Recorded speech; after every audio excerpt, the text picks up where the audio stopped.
Umbrella সিস্টেমে করতে হবে। এবং আমি আপনাদের 3 মাস টাইম দিচ্ছি। হকার জোনের জন্য বাড়ি আপনারা আশেপাশে নিশ্চয়ই পাবেন।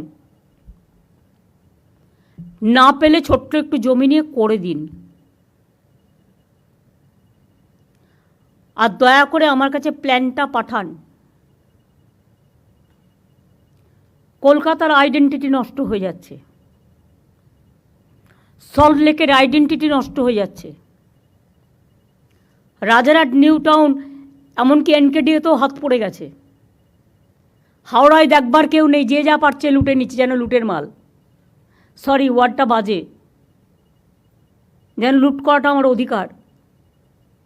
তাই ওই ওয়ার্ডটা উইথড্র করে আমি এই ওয়ার্ডটা বললাম। আর পুলিশের মধ্যেও আমি দেখছি ইদানিং একটা লোভ বেড়ে গেছে। ভাবছি আমি তো 2 বছর ওসি আছি, যতটা পারি করে নিই। এবার থেকে এসিবিটাকে স্ট্রং করতে হবে। সিআইডি এসছে আজকে মিটিংয়ে।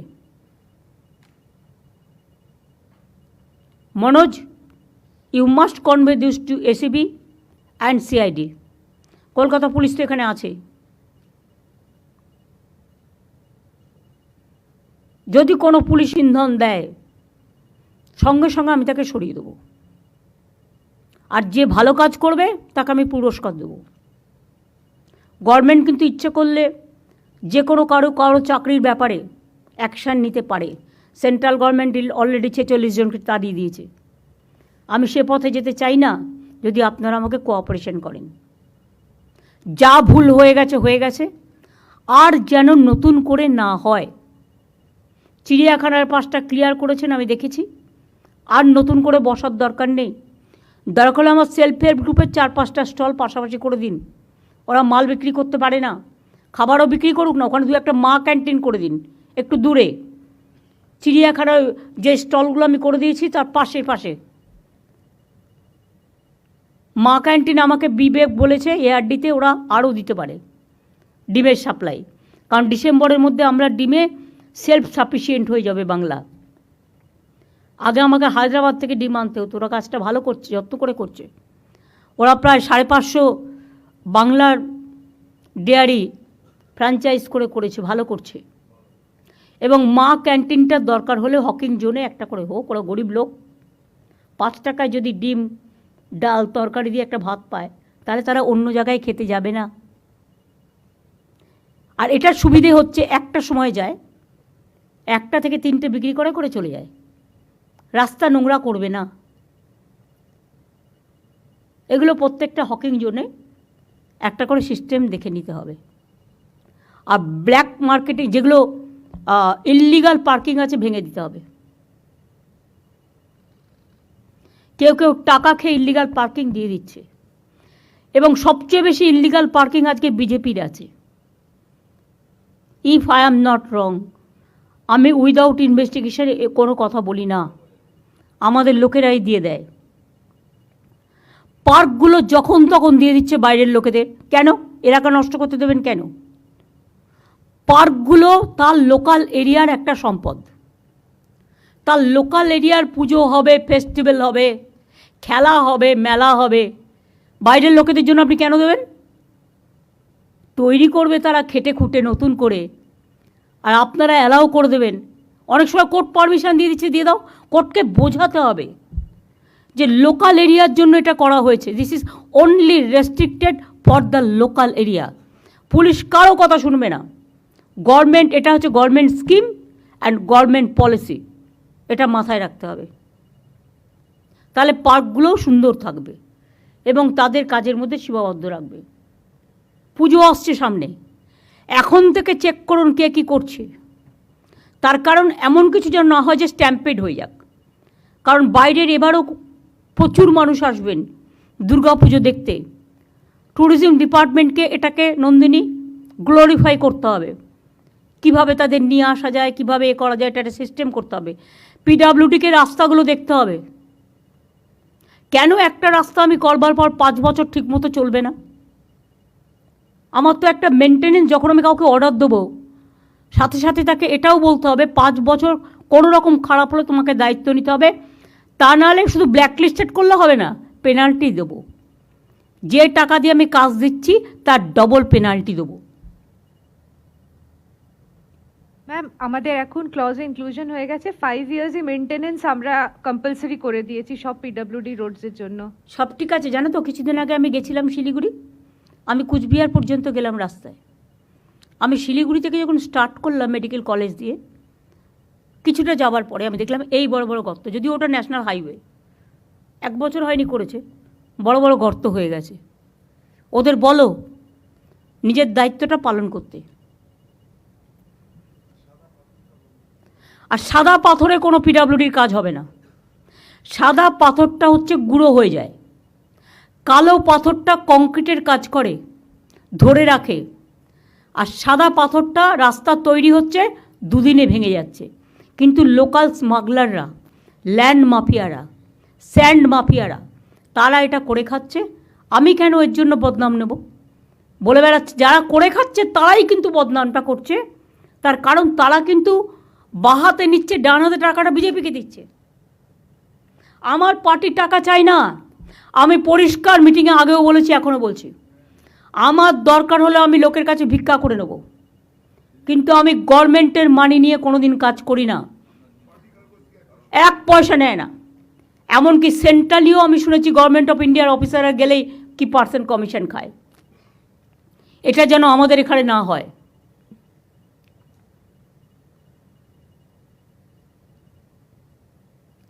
আর একটা জোন হবে প্রত্যেকটা ডিস্ট্রিক্টে, একটা করে ছোট জোন সেলফ হেল্প গ্রুপের জন্য। তাদেরও কিছু স্টল দিয়ে দিন, তারা জিনিসগুলো তৈরি করে বিক্রি করতে পারে না। জেলায় জেলায় বিশেষ করে আমি 1 একর জমি করে 1 একর জমি ডিস্ট্রিক্টের টাউনে না পেলে, টাউনের অ্যাডজেসেন্ট, একদম টাউনের পাশে অনেক শহর বাড়ছে, লোক বাড়ছে, সুতরাং সেক্ষেত্রে জমিটা অ্যালট করতে বলবো সিএসকে, ল্যান্ড ডিপার্টমেন্টকে।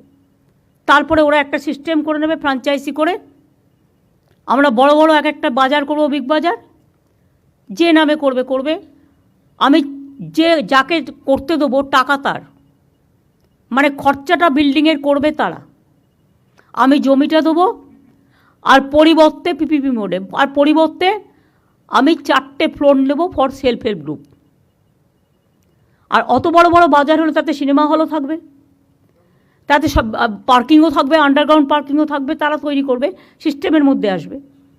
আর 4টে তার মধ্যে যদি আমার লোকাল প্রোডাক্টস বিক্রি হয়, তাহলে যারা ঘরে বসে প্রোডাক্টগুলো তৈরি করছে, আমার 31 জিআই প্রোডাক্ট আছে ইভেন, তারা কিন্তু বিক্রি করার সুযোগ পাচ্ছে না।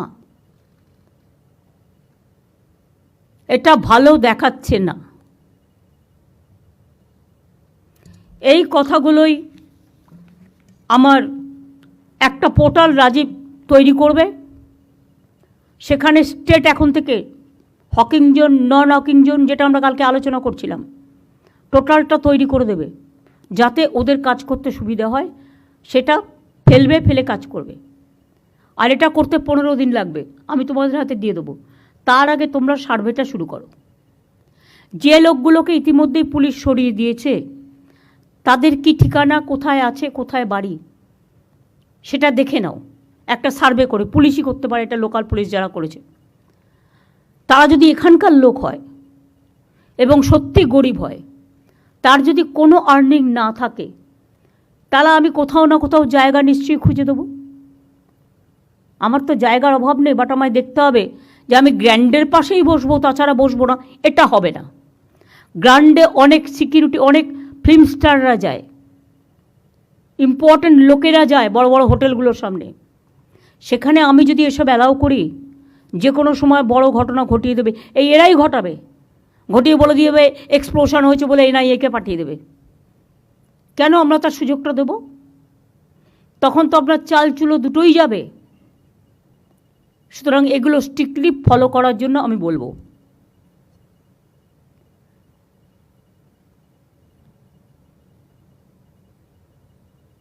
সুতরাং সার্ভেটা কবে থেকে শুরু হবে? আজ থেকে শুরু হবে। আজকে আমি মলয়, ববি, অরূপ আর অতীন আর দেবাই 5 জনকে বলবো, হাতিবাগান গ্র্যান্ডের সামনে নিউ মার্কেটের সামনে, কর্পোরেশনের সামনে একটা সার্ভে করে আসুন, দেখুন কিভাবে শর্ট আউট করা যায়। আমি আপনাদের এটা বলছি না বুলডোজার হাতে নিয়ে যান, কিভাবে শর্ট আউট করা যায় দেখে নিন। অন্য জায়গায় দরকার হলে তাদের বসতে হবে, লোকে তো সব বাজারেই যায়। নিউ মার্কেট পপুলার এরিয়া, দরকার হলে আমরা বড় বিল্ডিং কেন করে দিচ্ছি না একটা? যারা রাস্তায় বসে বা রাস্তা দখল করে একতরফা তাদের দোষ না দিয়ে আমরাই এটা অ্যালাউ করি। কিছু বিল্ডিং তো এদের জন্য আমরা করতে পারি, সিএসআর এর টাকা থেকে করতে পারি, পিপিপি মোডে করতে পারি। কি অসুবিধা হয় একটু বুদ্ধি অ্যাপ্লাই করলে? আর ইল্লিগাল পার্কিংগুলো ভেঙে যাবে। ওগুলো যদি রাস্তা কনজেস্ট, কত ইল্লিগাল পার্কিং আছে আমি বিনীতকে বলবো কলকাতায় আমায় দিতে। আর রাজারহাটে, নিউ টাউনে, হাওড়ায় কত আছে মরজ আমায় দেবে। আসানসোল থেকে শুরু করে দুর্গাপুর থেকে শুরু করে সব জায়গায়। সেইগুলো আদৌ ইল্লিগাল পার্কিং হওয়ার উপযুক্ত জায়গা কিনা, না ইল্লিগাল বলবো না, লিগাল পার্কিং হওয়ার উপযুক্ত জায়গা কিনা আমায় বলতে হবে। যদি লিগাল হয় টেন্ডার প্রসেসে যাবে, সেন্ট্রাল ওয়াইজ টেন্ডার হবে, এবং টেন্ডার করে এটা মেয়র নিজে দেখবে। এই যে 4 জনের কমিটি করে দিলাম, এই 5 জনের এরা দেখবে, মিলে দেখে রিপোর্ট দেবে, নিজেরাই করে দেবে না। এবং মরজকে, সিপিকে সাথে রাখতে হবে, পুলিশ কমিশনারেট যারা থাকবে তাদের সাথে রাখতে হবে, করে আমাকে পুরো লিস্ট 15 দিনের মধ্যে দিতে হবে। আমি রোজ একটা করে বাই ইলেকশনের নাম করে সব কাজ বন্ধ, এটুকু আমি টলারেট করব না। কাজটা কিন্তু চালিয়ে যেতে হবে। আবার বর্ষাকাল আসছে, তখন বলবে কাজ বন্ধ। আর বর্ষাকাল, বর্ষা আসবে, আমার সার্ভে তার জন্য থামবে কেন?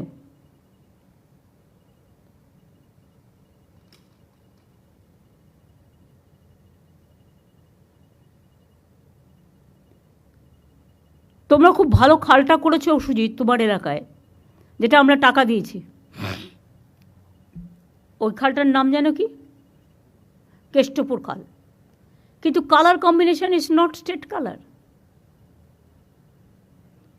শোনো, মাত্র 5টা বিল্ডিংকে নিয়ে জয়পুর যদি পিঙ্ক সিটি হতে পারে, তাহলে আমার তো একটা স্কাই কালার করে দেওয়া হয়েছে state colour. Why don't to maintain that? আমি এবারে নর্থ বেঙ্গল ভিজিট করতে গিয়ে দেখলাম যত বিল্ডিংয়ের টিন লাল আর গেরুয়া লাগিয়ে দিয়েছে। যারা সাপ্লায়ার তাদের ডেকে বলুন এটা গোপালিকা করবে, যে এটা আমাদের কালার নয়। যে কেউ কাপড় জামা পরতে গিয়ে এতে যা ইচ্ছে ব্যবহার করুক, আমার কোনো যায় আসে না। কিন্তু বাড়ি ঘর এই সমস্ত কালারে সেটা নিজের মতো করতেই পারি, কিন্তু ওপরের ছাদটা লাল নীল করে দিয়ে আর গেরুয়া করে দিয়ে, মেট্রো রেল দেখো যতগুলো রেল স্টেশন করেছে গেরুয়া করে দিয়েছে। কেন? পার্টির কালার কেন থাকবে? আমার পার্টির কালার আমি দিয়েছি কোথাও? আমি কি কোথাও আমার পার্টির কালার ইউজ করেছি? তাহলে তারা করবে কেন? আর কেউ স্কাই কালার বলতে গিয়ে উল্টোপাল্টা কালার করে। আমি পিডব্লিউডিকে বলবো আমাদের নবান্নের যে কালারটা, সেই কালারটা সবাইকে পাঠানোর জন্য সিএসকে পাঠাবে। Through CS it will reach to every department. নতুন করে বলবার প্রয়োজন নেই। আমার আপাতত এটুকুই বলার ছিল। আর কারো কিছু বলার আছে? তোরা মিনিস্টাররা কেন বলবি এত? হকার কমিটি থেকে যারা এসছেন তাদের, হ্যাঁ অল্প বলবে। হ্যাঁ 1 মিনিট।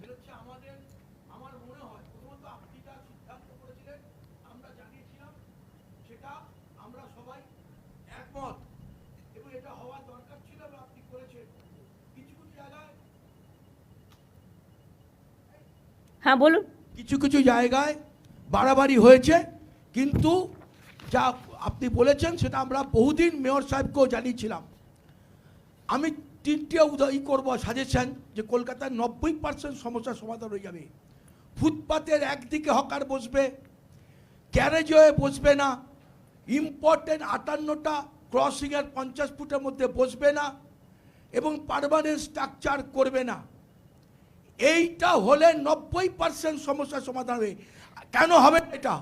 এবং এটা না হওয়ার প্রধান কারণ আপনি যা বলেছেন সেটা, এটাই যদি করি আপনাদের, আমি মেয়র সাহেবকে, আমরা বারবার মেয়র সাহেবকেও বলেছেন, উনি প্রেসকেও বলেছেন, হয়নি। টাউন ভেন্ডিং কমিটি থেকে আমরা সিদ্ধান্ত করেছি, হয়নি। এইটা করে দিলে পরে টাউন ভেন্ডিং কলকাতা- কমিটি করতে পারছে না। না, আমি যে পুলিশ- 5 জনের কমিটি করলাম, এই আমাদের পুলিশ কমিশনারদের নিয়ে, সাথে হকার্স কমিটি থেকে আমাদের দুজনকে কমিটিতে রাখো, লোক থাকার দরকার। দুজন